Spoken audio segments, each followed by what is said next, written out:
Qala al-muallif rahimahullahu ta'ala, far'un, cabang masalah, itu ya, far'un, betul ya. Yundabu ta'jilu salatin walau isya'a li awali waqtiha, disunnahkan menyegerakan salat walaupun salat isya di awal waktunya. Kenapa salat isya ini dikhususkan? Karena salat isya ini sering dikatakan sunnah ditakhir. Salat isya itu bagusnya tengah malam. Salat isya itu bagusnya tengah malam. Nah, jadi maka perlu ditegaskan sama beliau. Dalam madhab Syafi'i, madhab lain iya, ada yang membahas bahwasannya salat isya itu bagusnya agak ditunda tengah malam. Tapi madhab Syafi'i tetap mengatakan salat apapun dari salat fardu itu sunnah disegerakan. Disunnahkan menyegerakan salat walaupun salat isya bagi awal waktunya. Ada memang sebuah hadis tentang salat isya ini. Karena Rasulullah sallallahu alaihi wasallam yastahibbu ayyu akhiral isya'a, suka menunda salat isya. Beliau suka menunda salat isya. Wah, itu hadisnya begitu. Bahkan yang meriwayatkan Imam Bukhari dan Imam Muslim. Kurang kuat apa lagi coba? Tapi dikomentari sama ulama tentang hadis itu, kata ulama, itu sekali-sekali. Seringnya Rasul di awal waktu. Ya kan Rasul imam ya. Rasul imam. Jadi tetap seringnya Rasul itu salatnya di awal waktu. Nah, jadi itu afdolnya seperti itu. Li khabari, karena ada hadis afdolul a'mali salatu li awali waqtiha, sebaik-baik amal adalah salat di awal waktunya. Sebaik-baik amal salat di awal waktu. Ada hadis lain bunyinya kurang lebih, nah, salat di awal waktu. Nah, salat di awal waktu itu dikatakan ridallah. As-salatu fi awalil waqti ridwanullah. Salat di awal waktu adalah ridhonya Allah. Salat di tengah waktu rahmatullah, kasih sayang Allah. Kemudian dalam riwayat lain dikatakan wa fi akhirihi afullah, di akhirnya itu kemaafan dari Allah. Berarti ini awal waktu ridho Allah, tengah waktu itu kasih sayang Allah, akhir waktu itu maaf dari Allah. Ada ridho, ada kasih sayang, ada maaf. Ridho itu artinya senang. Kalau kasih sayang tuh karena sayang, jadi ya udahlah nggak apa-apa. Kalau maaf itu udah sempet salah berarti, makanya maaf, dimaafin. Makanya tetap awal waktu itu paling afdal. Nah, jadi itu masih akan bisa terhasil salat di awal waktu itu. Nah, itu masih akan terhasil dengan beberapa perbuatan seperti wudu, adzan, iqamah, kan itu. Makan sesuap dua suap nggak apa-apa. Kemudian mencari penutup aurat, itu nggak ada masalah kalau tertundanya hanya sekedar seperti itu. Nah, jangan awal waktu sampai azan pun enggak. Dengerin azan dulu, dengerin iqamah dulu, bahkan makan sesuap dua suap dulu, itu juga nggak masalah, masih terhitung awal waktu. Wa ta'khiruha, dan disunnahkan menundanya. Jadi ada keadaan sunnah didahulukan, dan ini ada juga keadaan sunnah ditakhir. Jadi yang punya kitab Arab, wa ta'khiruha, wa-nya itu wa yundabu ta'khiruha, gitu maksudnya. Atofnya ke situ. wa yundabu ta'khiruha.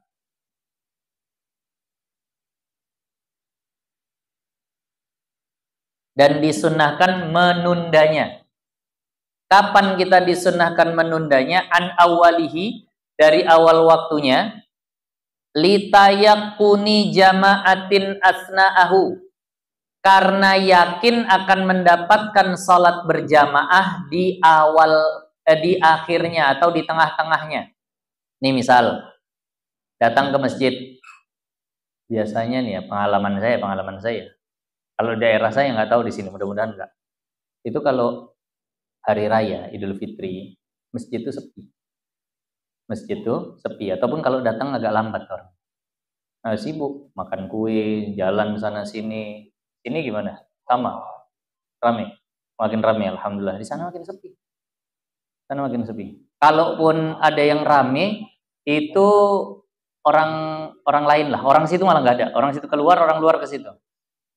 Seandainya karena sibuknya dengan raya, datang dia sholat Jumat, udah adzan, udah iqamah, belum juga ada orang. Bagusnya dia sholat saat itu atau nanti. Kalau dia yakin nanti ada yang datang, maka ditunda itu sunnah. Begitulah luar biasanya jamaah. Padahal sholat awal waktu itu afdolul a'mal. Tapi kalau yakin nanti ada jamaah, maka sunnah ditunda. Sunnah ditunda.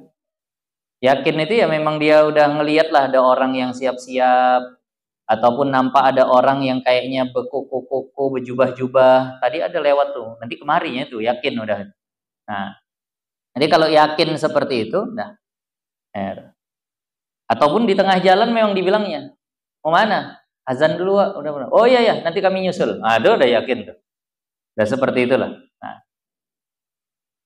rupanya basa-basi orang. Tapi kan itu sudah menunjukkan apalah indikasi membuat dia jadi yakin lah.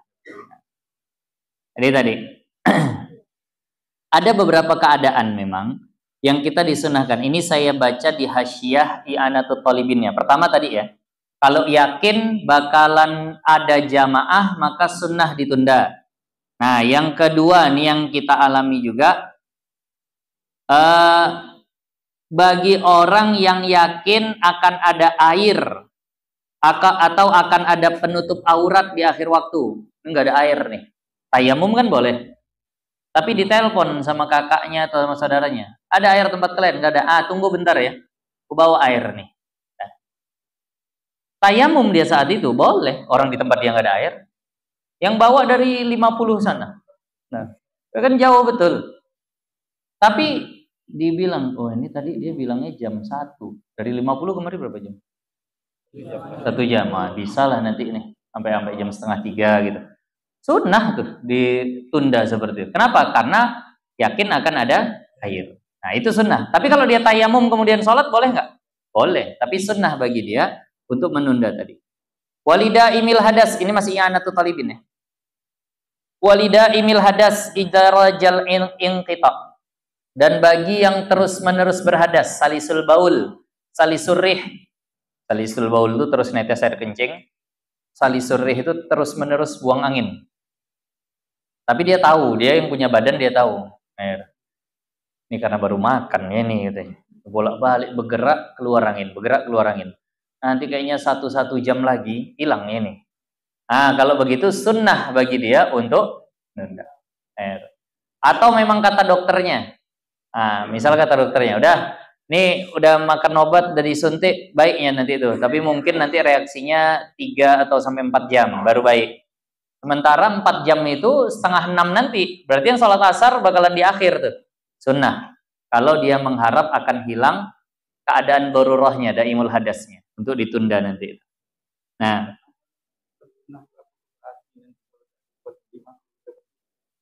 tidak, artinya bukan semua yang meninggalkan sunnah itu langsung makruh. Nah, ada satu khilaful aula boleh dikatakan, kadang mengatakan, sebagian mengatakannya khilafus sunnah gitu aja. Menyalahi yang sunnah atau khilaful aula. Nah, jadi ya, tapi lebih bagusnya dia nunggu karena memang itu sunnahnya. Nah, jadi itu keadaan-keadaan lain. Ada beberapa lagi tapi itu sudah cukup. Ini kita balik lagi ke atas. Nah. Wa in fahusyat ta'khiru, walaupun fahusya ini keji kalau di bahasa Melayunya, walaupun keji menundanya, artinya sampai lama betul nundanya. Itu apa? Di situ jelek apa fahusya? Tampak kurang sopan. Arti fahusya itu udah kayaknya kelewatan nundanya. Ya dia sholat zuhur, masuk waktu zuhur jam 12:30, dia sholatnya jam 3. Oh, ini udah fuhsyah itu masdarnya, udah keterlaluan menundanya, selebih separuh waktu. Walaupun begitu, kalau memang jam 3 itulah datang jamaahnya, tetap sunnah. Kalau ya yakin. Nah, udah sampai mana kau? Nih sama-sama jalan nih. Oh, aku udah sampai nih, Masjid 50. Udah sholat? Belum. Tunggulah kami ya. Jam-jam 3 nanti kami sampai situ. Nah, tengoknya jam 1. Memang udah tak ada jamaah situ. Udah nggak ada lagi orang jamaah.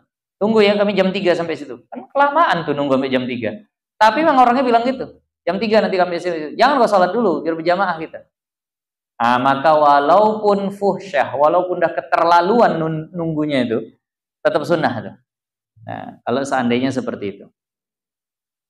Malam yadhiqil waktu, selama tidak sampai sempit waktunya. Jam 3, udah tinggal 10 menit lagi nih waktu zuhur. Udah sholat aja kalau begitu. Kenapa? Karena sudah sempit waktunya. Wali zannihi idza lam yafhashi urfan. Itu kan tadi kalau ya yakin. Sekarang zon. Kuat dugaan saja, tidak sampai yakin. Dia azan jam 12:30. Kayaknya orang-orang sini orang-orang baik ya ini. Kuat dugaanku, nggak sampai yakin, zon. Kuat dugaanku, datangnya nanti orang nih. Maka sunnah dia tunggu selama tidak keterlaluan nunggunya, tidak terlalu lama. Kalau yakin tadi terlalu lama pun sunnah nunggu. Tapi kalau ini zon, sunnah nunggu asal tidak terlalu lama. Ya udah sampai jam 2 masih boleh lah. Tapi kalau sampai jam 3 jangan. Nah, udah lama kali ini jam 2 tak ada yang ngumpul. Udahlah salat aja lah aku sendiri. Itu kalau zon. Nah, la li syakkin fiha mutlaqan. Nah, kalau syak gimana? Yakin, zon, syak. Innalillahi wa inna ilaihi raji'un. Mati lampu. Ibu-ibu tak dengar. Allah, alhamdulillah. Ini apa? Hidup lagi langsung. Ada yakin, ada zon, ada syak, kan gitu. Kalau yang belajar tauhid biasanya udah tahu lah ini. Nah, ada satu lagi di bawah syak, waham. Yakin sendiri pun nanti dibagi lagi. Ada ilmul yakin, ainul yakin, hakul yakin. Nah, itulah baru namanya betul-betul mengetahui kan gitu. Kalau zan, syak, waham itu semuanya min nau'il jahlu. Semuanya termasuk dari bagian jahil kan gitu. Nah, kalau syak entah iya entah nggak ada orang nih, ragu betul ya. 50-50 sama aja dalam hati. Kemungkinan datang ada, kemungkinan enggaknya juga sama kemungkinannya. Maka tak ada kesunahan menunda, udah sholat aja langsung. Nah, nggak tahu dia tabiat orang situ. Dia pendatang, dia pula yang azan. Datang nggak orang nih? Nggak tahu pula aku orang sini kayak mana modelnya. Udah sholat aja langsung. Kalau syak tadi. Nah, jelas ini ya. Antara menunda nih tadi, antara yang yakin, yang zon dan yang syak. Nah, tadi. Kemudian wal jama'atul qalilatu awwalal waqti afdalu minal katsirati akhirahu.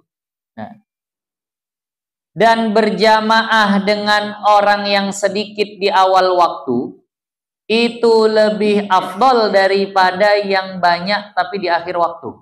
Paham? Yang penting jamaahnya, bukan jumlahnya. Nanti kalau di akhir dapat ini misalnya 50 orang. Kalau sekarang cuma 10 orang. Ya udah sekarang aja nggak apa-apa. Gitu ya. Nah, kalau hanya berdua termasuk tuh jamaah sedikit. Nah, itu termasuk jamaah sedikit. Jadi jamaah yang sedikit tapi di awal waktu itu lebih baik. Nah, daripada yang banyak tapi mesti di akhir waktu. Nah, tapi memang antara jarak azan dengan iqamah itu nanti di dalam kitab di tempat-tempat yang didirikan jamaah ya. Itu memang dianjurkan untuk sempat untuk orang berjalan dari rumah ke masjid. Jadi jangan cepat kali itu antara azan dengan iqamah. Nah, kemudian wa yuakhirul muhrimu salatal isya'i wujuban. Nah, dan mentakhir orang yang ihram haji ini. Salat isya'nya secara wajib untuk mendapatkan wukuf ini. Wukuf itu kan batasnya sampai kapan? Tengah malam kan gitu. Jadi kalau seandainya dia salat isya misal nih akan luput waktu wukufnya, itu haji udah tak beres. Haji udah tak dapat wukuf, tidak dapat haji, al-hajjul arafah. Jadi seandainya kalau dia salat isya wukufnya luput kan gitu. Kalau dia jalan terus untuk mengejar wukuf tak bisa salat isya. Mana yang didahulukan? Di sini diterangkan wajib dia tunda isyanya. Nah, wajib dia tunda isyanya. Walaupun seandainya dengan itu akan lewat waktu, mohon maaf sampai subuh ya. Nah, sampai subuh akhirnya akan lewat waktu. Nah, kenapa? Li ajli karena takut khaufi, karena takut fawati haji. Lewatnya haji, nah bi fawatil wukuf, dengan lewatnya wukuf bi arafata di Arafah. Nah, di Arafah. Jadi kalau seandainya dia nggak dapat wukuf, ini entah kayak mana lah, keadaan padat segala macam. Seandainya dia sesaat aja dapat wukuf itu kan udah beres kan gitu. Tapi dia tak bisa dapat kalau dia sholat isya. Gambarannya ya karena padat, karena sambil jalan terus. Lau shallaha mutamakkinan, kalau dia sholat dengan mutamakkin. Mutamakkin itu artinya cara yang sempurna. Cara sempurna itu rukuk sujudnya sempurna. Maka udah nggak apa-apa dia lewatkan waktu isyanya. Kenapa? Li'anna qada'ahu, karena mengqadha haji sa'bun, itu susah. Wassalatu, dan salat tu'akharu, diakhirkan, li'annaha, karena salat ashal, lebih mudah diqadha min masyaqqatihi, daripada kesulitannya. Jadi kalau isya lewat bisa diqadha, kalau haji lewat udah nunggu tahun depan. Mending tahun depan. Bagi orang situ tahun depan, bagi kita 20 tahun depan. Maka oleh karena itu jangan sampai luput itu tadi. Nah, lihat, oh ya udah kalau gitu lagi di kendaraan sholat aja isya. Kan kadang gitu ada orang mikirnya. Rasul nggak pernah sholat di kendaraan. Sholat fardu itu boleh dikerjakan tidak menghadap kiblat, tidak rukuk, tidak sujud, dan dianggap sah pada saat kapan? Syiddatul khauf, pada saat perang. Nah, pada saat dikejar banjir, pada saat yang seperti itulah, ada gunung meletus, harus berjalan terus kalau nggak kena laharnya. Sementara waktu sholat subuh udah mau habis, ya udah sholat di kendaraan, itu namanya juga sholat khauf, sah itu. Nah, apa nggak boleh mengejarkan wukuf tadi, lagi di bus, lagi di mobil, itu sholat seperti sholat khauf. Wala yusalliha, dan tidaklah dia mensalatkan isya salata syiddatil khauf, dengan model orang salat khauf, nggak boleh, ya udah qadha aja juga ujungnya. Nah, jelas ya. Wa yu'akharu aidan wujuban, dan ditunda juga salat, ditunda juga secara wajib. Man ra'a, barang siapa yang melihat, nahwa gharikin, semisal orang tenggelam, au asirin, atau orang yang ditawan sama orang kafir misalnya. Lau angqadahu, kalau dia menyelamatkannya, kharajal waktu, kelewat waktu. Dia sholat asar, udah di ujung-ujung.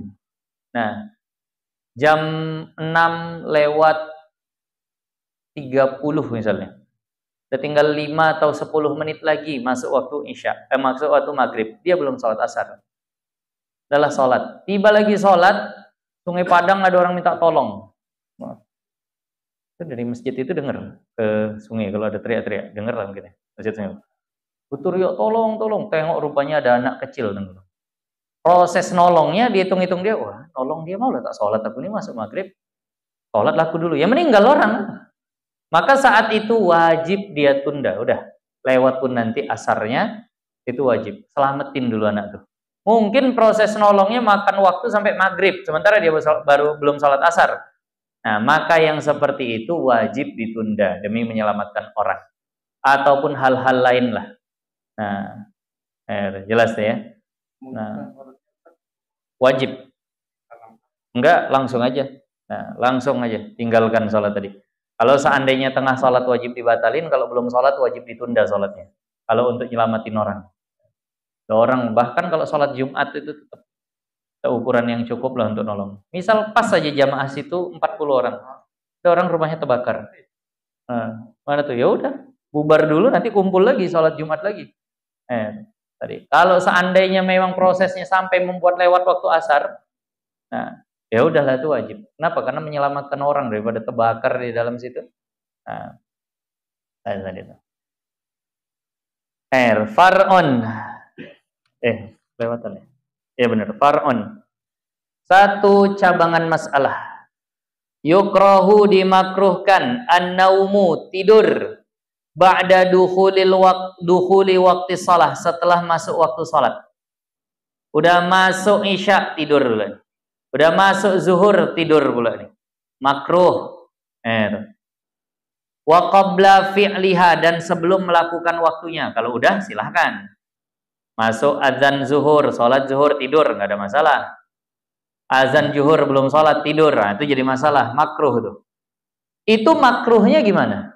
Itu makruh haitsu sekira-kira zannal istiqaza qabla dhiqihi. Dia menduga akan bisa bangun sebelum sempit waktunya.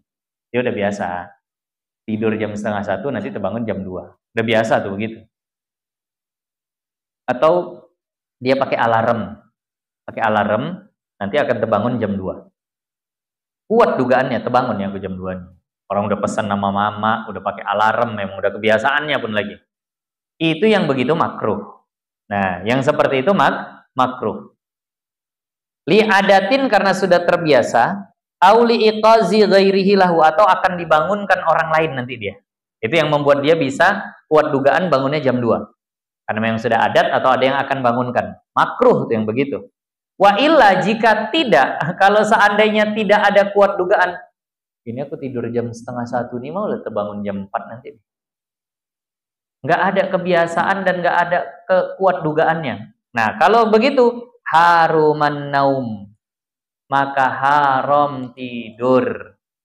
Alladzi lam yughlab fil waqti, kalau dia tidak begitu ngantuk di dalam waktu. Tapi kalau ngantuk kali dalam waktu, ya udah tidurlah. Sama aja tak bisa sholat. Alhamdulillahirabbil alamin, masuk ar-rahmanirrahim, tidur.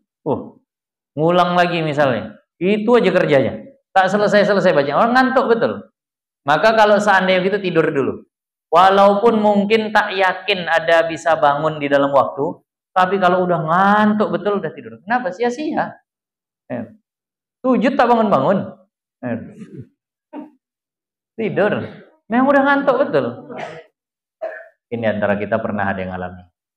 Kami dulu di pondok, kadang-kadang waktu khidmat, apalagi kalau pas lagi ada acara daurah, itu kadang Masya Allah, capek betul badan. Ngurus sana, ngurus ini, itu segala macam. Pas sholat isya sama syekh terkadang disuruh untuk hadir. Ya udah tetap hadir, itu Masya Allah berat betul mata. Sampai ngantuk-ngantuk. Nah, karena udah capek seharian.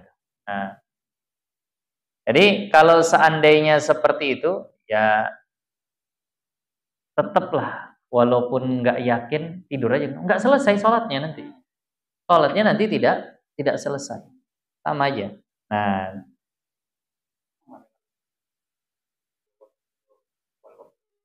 Iya sama. Nah, jadi makanya tidur aja dulu. Kalau ngantuk kali udah tidur dulu. Tak usah sholat. Entah apa-apa bacaannya. Sadar saja kuliah ayyuhal kafirun tak selesai-selesai. Bolak-balik situ aja apalagi mengantuk. Menyeberang sana sini ayat tadi dibaca. Yang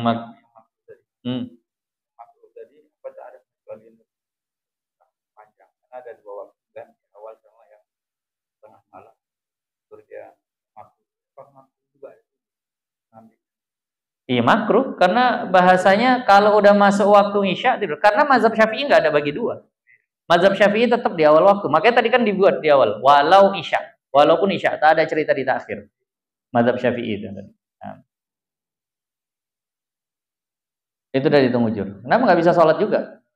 Nah, itu nggak makruh kalau begitu. Maka itu tidak dimakruhkan. Nah, di sini dijelaskan nih di anahnya ya. Fa in ghalaba, maka jika sudah terlalu mengantuk, la yahrum wa la yukrah, tidak haram dan tidak makruh. Aidan. Nah, tadi. Jadi maka ini tentang tidur. Di sini ada catatan terakhir, ini pembahasan terakhir kita tentang masalah tidur-tidur nih. Tambih. Nah, di sini ada catatan tambahan. Yusannu, disunnahkan. Iqazun naimi, membangunkan orang tidur. Kapan orang tidur sunnah dibangunkan? Nah, ini kita yang tukang-tukang tidur. Nah, jangan marah kalau dibangunkan orang di saat ini. Kenapa? Karena memang sunnah dibangunkan. Nah, lissolati, untuk sholat pertama. In alima annahu ghairu muta'addin binaumihi, untuk yang tidak berdosa dengan tidurnya. Contohnya tadi, dia tidurnya sebelum masuk waktu.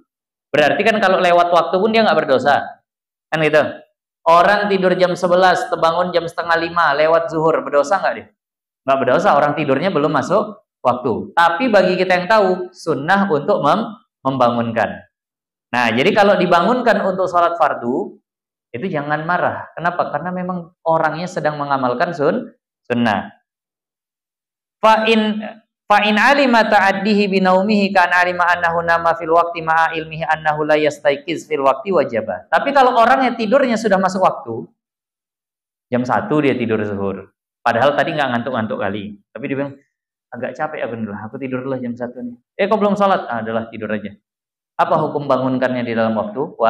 Wajib kalau itu, bukan lagi sunnah, wajib. Nah, itu yang pertama. Wa kada yustahabbu iqazuhu idza ra'ahu na'iman amamal musallin. Kapan lagi orang tidur sunnah dibangunkan?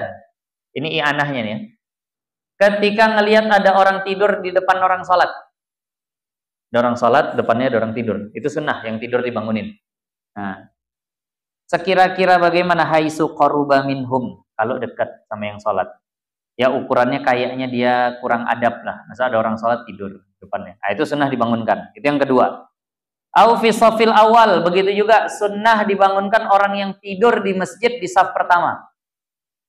Berarti dari sini kita tahu boleh tidur di masjid, tapi makruh di saf pertama. Nah, boleh saf pertama. Nah, yang boleh golek-golek di saf pertama tuh kalau udah jadi jenazah. Nah, itu silahkan golek di saf pertama. Ya, memang disapkan di saf pertama dia. Nah,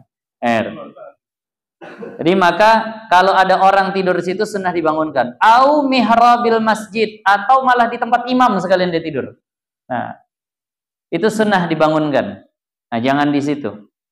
Au ala sathin la hajizalahu, atau di atas apa bahasa kita? Loteng yang tidak ada pagarnya, yang khawatir bisa jatuh, itu sunnah dibangunkan. Nah, sebenarnya dikiaskan dengan yang lain lah, tidur-tidur di tempat-tempat yang baik sunnah dibangunkan. Kayak ada orang tertidur di angkot di bangku tempelnya, nah itu sunnah dibangunkan tuh. Kenapa? Tinggal jatuh aja dia keluar nanti itu. Nah, itu sunnah dibangunkan. Kenapa? Nggak ada pagarnya. Nah, kemudian yang berikutnya, au ba'da tulu'il fajri wa qabla tulu'i syamsi, atau yang tidur setelah sholat subuh sebelum terbit matahari. Udah sholat subuh, belum terbit matahari, tidur, makruh. Berarti kalau udah terbit matahari, nggak makruh lagi. Boleh, silahkan. Nanti ada sebagian kitab menyatakan sampai matahari naik segala. Kalau udah masuk waktu duha, udah nggak makruh tidur. Nah, ini bentar lagi Ramadan. Itu udah nyaman betul tuh tidur habis subuh. Ya Bu ya, tak masak, tak ini lagi, tak itu, udah beres semua waktu sahur. Nah, habis itu tidur. Ah, itu udah tak bagus tuh. Tidur habis subuh sebelum matahari terbit tak bagus. Kalau ada ngelihat orang tidur di saat itu, sunnah dibangunkan. Nah, wa in kana salat subha, walaupun dia sudah salat subuh. Walaupun dia udah salat subuh. Dek bangun, orang udah salat subuh, makruh. Bang bangun, udah salat subuh aku. Tetap makruh selama matahari belum terbit. Kenapa? Perhatikan nih.